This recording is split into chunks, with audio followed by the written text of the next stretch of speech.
Hello बच्चों, let's read the question and the question says SNPs और single nucleotide polymorphism is a option A location on RNA where a single base differs.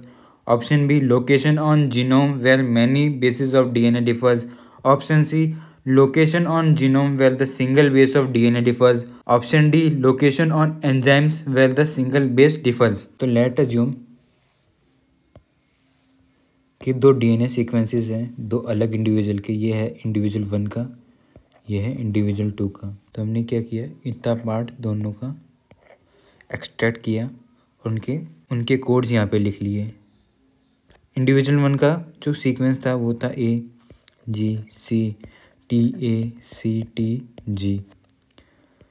Individual 2 का AGCCACTG। हमें पता है कि 99.9% जो DNA है humans का ऑलमोस्ट सेम है। तो हम ये जो दो DNA सीक्वेंस थे उनमें भी ऑलमोस्ट सेम ही चल रहा काम। दोनों के DNA सीक्वेंस यहाँ तक सेम है, उसके बाद भी सेम चले जा रहे हैं। तो यहाँ पे कुछ एक बेस का दोनों में डिफरेंस है। तो जो ऐसी डिफरेंस आती है ना, इनको कहते हैं हम सिंगल न्यूक्लियोटाइड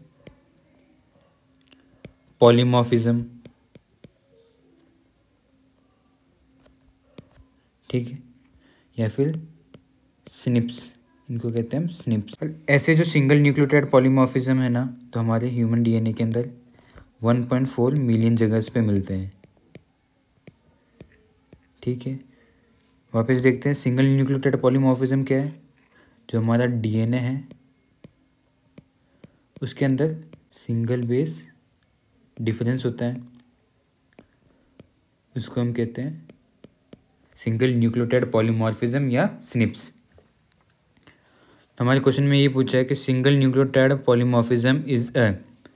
ऑप्शन ए की बात किया, location on RNA where a single base differs. तो ये हमारा ऑप्शन गलत हो जाएगा। हमने देखा था कि लोकेशन ऑन DNA होना चाहिए। लोकेशन DNA के अंदर जो सिंगल न्यूक्लियोटाइड का डिफरेंस होगा वो होगा SNPs।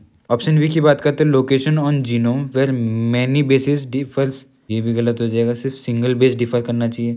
ऑप्शन सी की बात करते हैं, location on genome where the single base on DNA differs. तो ये ऑप्शन हमारा सही है। ऑप्शन डी की बात करते हैं, लोकेशन ऑन एंजाइम्स। अब ये वाली चीज़ गलत है, DNA पे देखना है लोकेशन। तुम्हारा करेक्ट आंसर हो जाएगा option C, location on the genome where the single base of DNA differs. Hope you understood the question well. All the best.